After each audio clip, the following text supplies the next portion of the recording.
Get him on now!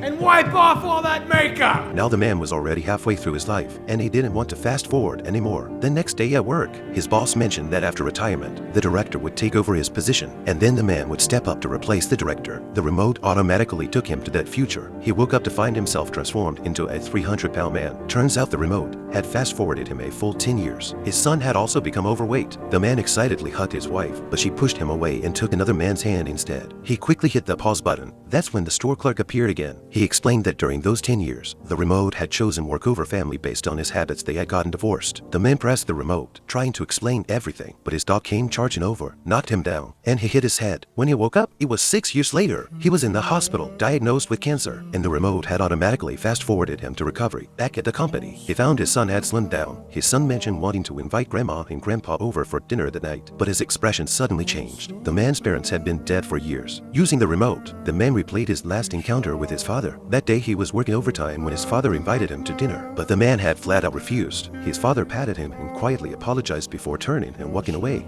Your dad, it's his time. You bastard.